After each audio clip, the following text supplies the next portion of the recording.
ابن ہشام کی سیرت النبی میں ایک واقعہ درج ہے کہ عداس نام کا ایک شخص آپ صلی اللہ علیہ وسلم کے پاس کچھ انگور لے کر آیا، تو آپ صلی اللہ علیہ وسلم نے عداس سے پوچھا کہ آپ کہاں سے ہیں؟ عداس نے بتایا کہ وہ نینوا کے شہر سے ہیں۔ اس پر آپ صلی اللہ علیہ وسلم نے جواب دیا کہ اچھا، آپ یونس کے شہر سے ہیں جو متی کے بیٹے تھے۔ تو عداس بہت حیران ہوئے کہ آپ کو اس بات کا کیسے علم ہے، کیونکہ اہل عرب یونس بن متی کے نام سے واقف نہیں تھے۔ تو عداس نے آپ صلی اللہ علیہ وسلم سے پوچھا کہ آپ کو ان کے بارے میں کیسے پتہ چلا؟ اس پر آپ صلی اللہ علیہ وسلم نے جواب دیا کہ وہ میرے بھائی اور اللہ کے نبی تھے، اور میں بھی اللہ کا نبی ہوں۔ اس واقعے کے کچھ عرصے بعد عداس ایمان لے آئے تھے۔ اس حدیث سے یہ تو پتہ چل جاتا ہے کہ حضرت یونس علیہ السلام نینوا شہر سے تھے، دریائے دجلہ کے کنارے آسیرین یا آشوری تہذیب کا سب سے بڑا شہر، جن کی طرف حضرت یونس علیہ السلام نبی بن کر آئے، جنہیں سورہ صافات میں اللہ تعالیٰ نے 1,00,000 سے زیادہ لوگوں کی طرف بھیجا۔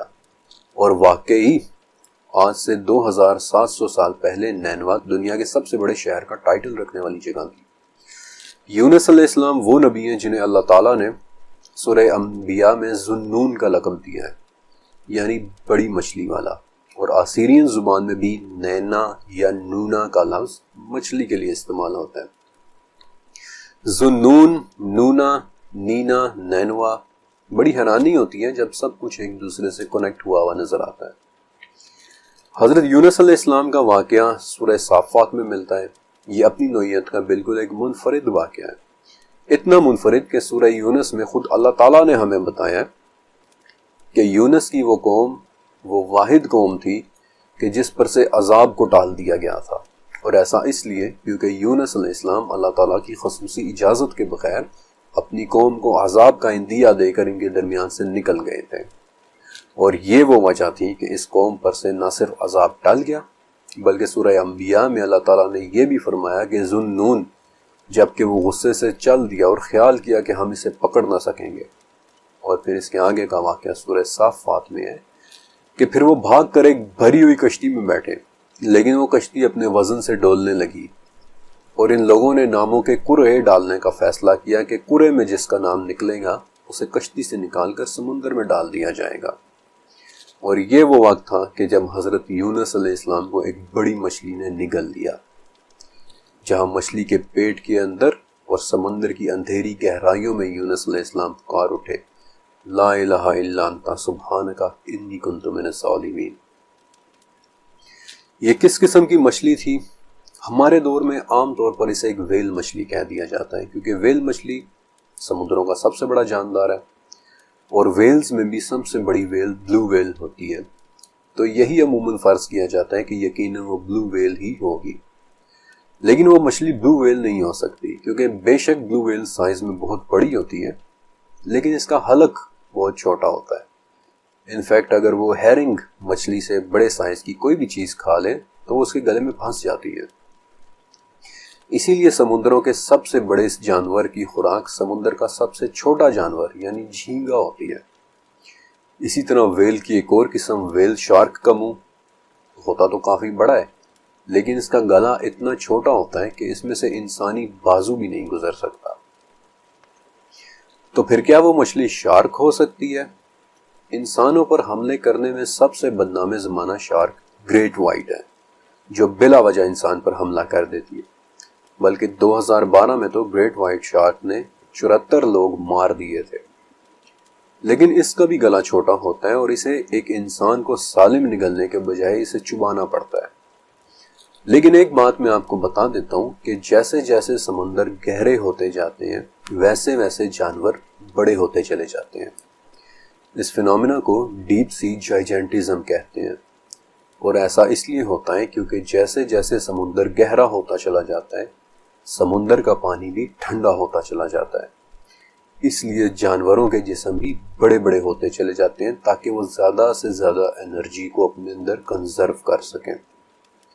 اور اس کی دوسری وجہ گہرے سمندروں میں خوراک کی کمی ہے، اس لیے ان جانوروں کے جسم اتنے بڑے ہونے چاہیے کہ وہ ایک لمبے عرصے تک بغیر کھائے اپنے اندر انرجی سٹور کیے رکھیں۔ مثلا جائنٹ آئسوپوڈز، ان کا جسم اتنی انرجی سٹور کر لیتا ہے کہ وہ 5 سال تک کھائے پیے بغیر زندہ رہ سکتے ہیں۔ البتہ سپرم ویل ایک ایسا جاندار ہے جو یہ حرکت کر سکتی ہے۔ یہ خود بھی بہت بڑی ہوتی ہے اور اس کا شکار بھی بہت بڑا ہوتا ہے۔ یہ وہ جانور ہیں جو سب سے زیادہ گہرائی تک غوطہ لگا سکتا ہے، اور اس کا غوطہ لگانے کا انداز بھی بڑا حیرت انگیز ہے۔ اپنا منہ کھلا رکھ کر سمندر کی گہرائیوں میں تیرتے چلے جاتا جب تک 7,500 فٹ تک نہ پہنچ جائے۔ انفیکٹ اس کا یہ خوفناک غوطہ 1.5 گھنٹے میں کمپلیٹ ہوتا ہے۔ 7,500 فٹ گپ اندھیروں میں ڈوبی دنیا، پھر جہاں یہ اپنا شکار کھیلتی ہے، جائنٹ سکوڈز جو خود بھی 43 فٹ تک لمبے ہو سکتے ہیں، اور پھر 7,500 فٹ کے گپ اندھیروں میں سپرم ویل اور جائنٹ سکوڈ کی لڑائی ہوتی ہے۔ اس لڑائی کو آج تک کسی نے نہیں دیکھا، ہمیں اس کا پتہ صرف اور صرف سپرم ویل کے چہرے پر پڑی جائنٹ سکوڈ کی مار سے چلتا ہے۔ یہ لڑائی ہر 5 منٹ بعد دنیا میں کہیں نہ کہیں کسی نہ کسی سمندر میں ہو رہی ہوتی ہے، اور اس وقت بھی جبکہ آپ سن رہے ہیں، کہیں نہ کہیں کسی نہ کسی سمندر میں رب تعالیٰ کی بنائی ہوئی یہ 2 بھیانک مخلوقات سمندر کی گہرائیوں میں لڑ رہی ہیں۔ لیکن انسان کو اگر واقعی کوئی صحیح طور سے سالم نگل سکتا ہے تو وہ 2 بڑی ہی پراسرار مچھلیاں ہیں، اور یہ دونوں مچھلیاں شارک فیملی سے تعلق رکھتی ہیں۔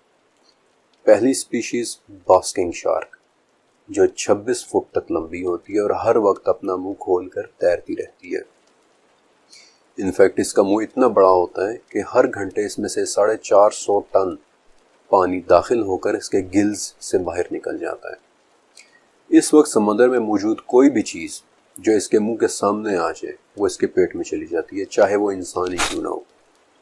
اور دوسری سپیشیز ہے میگا ماؤتھ شارک، کہ جو انتہائی پراسرار سپیشیز ہے اور صرف 1976 میں ہی دریافت ہوئی تھی۔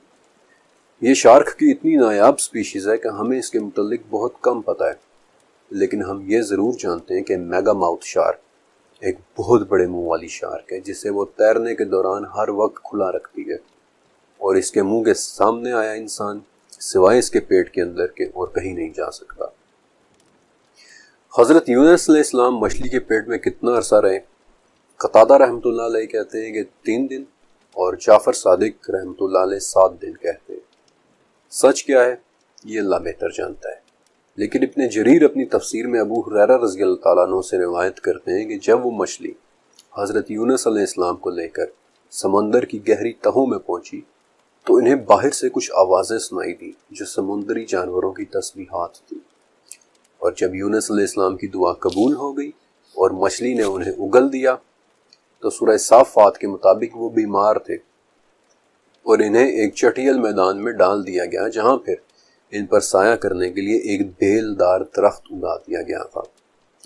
ابن ابی حاتم میں ابو ہریرہ رضی اللہ تعالیٰ عنہ سے ہی مروی ہے کہ وہ کدو کی ایک بیل تھی، اور ابن مسعود کہتے ہیں کہ مچھلی کے پیٹ کے اندر رہنے سے یونس علیہ السلام اس طرح بیمار ہو گئے تھے جیسے ایک چوزے کا جسم ہوتا ہے کہ جس پر ابھی بال بھی نہ نکلے ہوں، اور ابن عباس رضی اللہ تعالیٰ عنہ بالکل ایک نومولود بچے کی مثال دیتے ہیں کہ یونس علیہ السلام کی حالت اس بچے جیسی تھی۔